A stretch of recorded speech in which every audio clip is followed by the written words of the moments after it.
If you're having trouble sleeping, clap your hands. If you're having trouble sleeping, clap your hands. If you're having trouble sleeping and you really feel like weeping 'cause you can't stop freaking thinking, clap your hands. We're recording this at midnight. It's like 1 o'clock in the morning. No, it is 12:18. It's like 1 o'clock in the morning. Okay, you gotta double tap. What? Every time you hit the ground, hit A. What? It's nice to see you struggle because now you got a platforming challenge. Perfect. Okay, I am upset. Okay. Because my first time playing this, I struggled through it greatly, and I was hoping you would struggle too, and you went through that with the greatest of ease. I am upset. Okay, alright. So, I like it, specifically the one with Skarsgård, not the one with Tim Curry. What? I don't know. Such a weird performance. After watching that one, I cannot see how anyone found Tim Curry's It scary. Excuse me, sir. Do you have Prince Albert in a can? You do? Well, you better let the poor guy out. This is There he is. the longest iteration of this one scene, and we still have 4 more children to go through. He's out.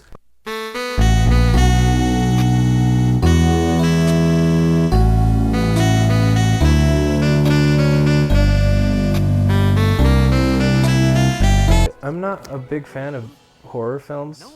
Yeah, I know. Well, I mean, specifically, I don't like the build-up of horror films when, like, you know, in Us.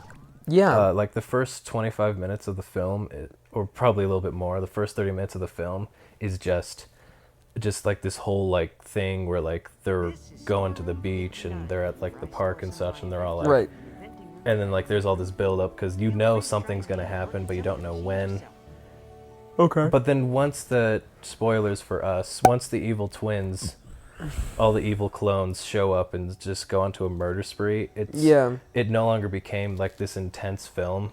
It just became an action, bloody mess. So, I don't know, I just liked it because it always had a suspense, but I was able to figure out both movies, how it went. Like, there would be a moment of respite, and then there would be a scary scene, and then Okay. a moment of respite and scare, you know? Yeah. When they're going to look for the tokens and such, and so it starts with Beverly going into her apartment, and it's all intense because you know something freaky is going to happen. And then the old lady does her thing, and then she freaks him out. Yeah. And then Pennywise appears, and he, like, cuts his face open, and it's weird. Yeah. And then you leave, and then after that, it's fine. It's calm. Bill's scene, where it's the scene that Stephen King's in the pawn shop. Yeah. I did not like that scene. Really? Well, I mean, it was just to have Stephen King in Well, sure, he deserves to be in his films just as much as Stan Lee deserved to be in the Marvel films. Right, and he didn't even create most of those characters. Yeah, well, he was still a big part of it. Oh, definitely. No, Regardless. Stan Lee is the, like, you know, face of Marvel. I've never had a stutter, so I don't know how stutters work. They're horrible. I'm sure they're horrible, but I feel like, I don't know, I just feel like when Bill was just taking too long just to say bike, I feel like that was played it for comedy than an actual, like, problem, you know?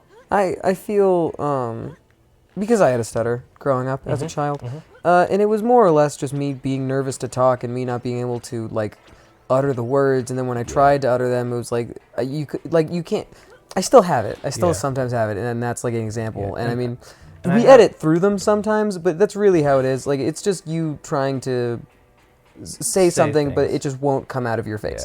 Do you know what I mean? Yeah. And it's more frustrating than anything, and it's really just a speech impediment. It's just annoying, but I mean, he obviously turned the dial up to, like, you know, 11 or whatever because he's an actor and you're acting. And they both people who played Bill did a very good job. Right. Their names up here. Well, I know one, but I don't know who the other one is. But yeah. I don't know. So the guys who played Rich, Finn Wolfhard and Bill Hader. Bill Hader. They were my favorite part of both films.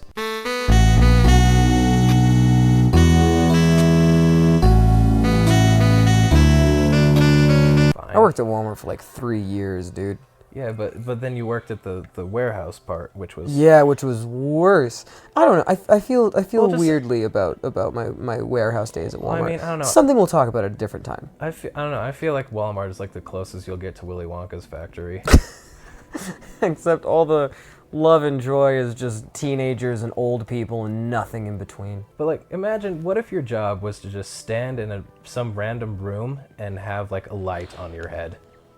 I mean, you know, again, these people are not getting paid, which is slavery. They're getting paid in cocoa beans. That's not, you cannot spend cocoa beans at Walmart. Well, the thing is that their culture worshipped the cocoa bean, and Wonka's like, dude, I got like Dude, I got a ton of cocoa beans. I got good at, I don't know why that door is there. What? Just for you to, I don't know. This game. Oh, it's this door. This game likes to put up a lot of like doors that go nowhere. Perfect. And it's only there to like show you that this factory has many places to go. Right. He looks like a bug person. He looks like, have you ever seen a grasshopper's face under a microscope? Charlie looks like he's actually seeing the deadlights right now. He's like, No, he looks like a demon from Supernatural. It's a thick girl. She's thick. Boy, he's thick! Oh, sweet Christ! I don't know if I talked about this on the show before. I may or may not have. Did you see that theory online that Charlie or that Willy Wonka is a cannibal? Yes, that he makes children, like he makes candy out of children. You can teleport. So how do you feel about that? Because I think it's weird. Wonka is a cannibal? Yeah. Well, I don't know.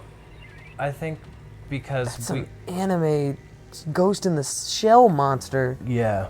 I don't know. I know the theory you're talking about. I haven't like read it personally, but I don't know. It's pretty neat. Honestly, because I think it's interesting.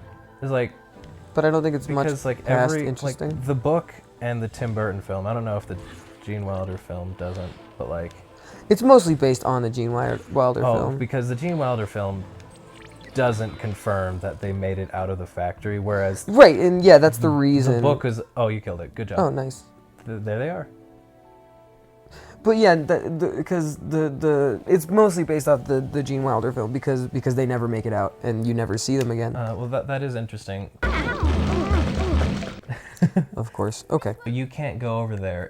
The door only opened when Violet gets there. Of Do course. you remember that little platform that was like in the air?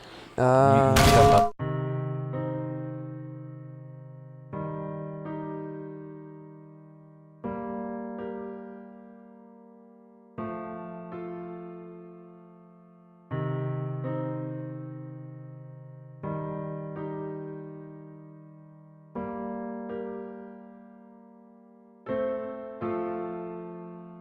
Then throw the gobstopper at that switch.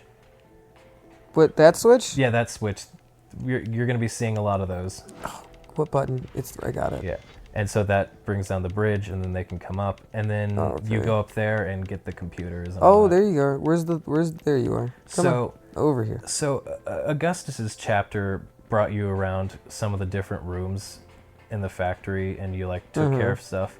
But since you just need to get Violet to the juicing room,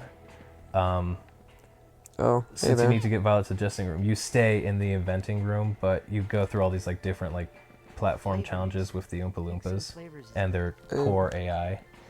Work. One of the AI that I'm thankful does work in this game is that if a specific Oompa Loompa knows that they still have something to do outside of whatever you're commanding them, they won't go to it until they know that job is done. Yeah. What happened to? Oh, well, you don't have to bounce anymore. You can just go up. I know. I was just having fun in this. That's perfectly fine. Endlessly fun game. Dude, you do what you need to do. So, a thing that I wish happened, but I'm understanding why it didn't. I really liked the musical moments of the story, and I know there's really no way they could have incorporated it into this. Right. But you know. What was that one? I know. Okay, you know this way more than I do. Yeah. But isn't there a Kingdom Hearts game where you have to do like a music mini challenge with Ariel? Yes, in Kingdom Hearts 2, you would do a musical, like, And DDR like, button pressing section. Swing, swing, dance, and now it's very easy. crazy, come on and just take a chance and shake a feet. Let the music move you, you can do it. Don't be shy, let the music inside it dance, dance, dance. See, you can do it. Right, it isn't like famously bad or something like that. Well, it's not that it's bad. It's just it really takes away from the whole point of the game, and Right. because the whole game is like the combat and like the flip and stuff. Oh, okay. Jumping around. That's like the combat is one of the big things with Kingdom Hearts, and the musical section just really takes away from it. All right, so equip your new power. The rock candy. And this one is very useful. Press X. X. Oh, nice. You can just roll around and hit her. You lose a lot of control because you go very fast. Yeah, in you this do. thing. I just Okay. enjoy watching Charlie's animation in this thing. Yeah, he does not look comfortable. And so now I you know can, like, because push I her am up. not comfortable. Oh wow, she is. What if we just get her and she just has like a broken neck? Like she's just like. I mean, every time you touch her, she goes, ow. So what if you're like actually causing bodily pain? Oh God. I mean, right. we're also taking her to a place called the Juicer. So. Right.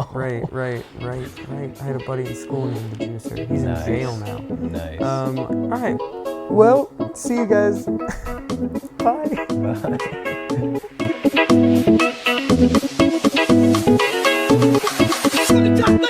You hold down A and you can do a speed boost.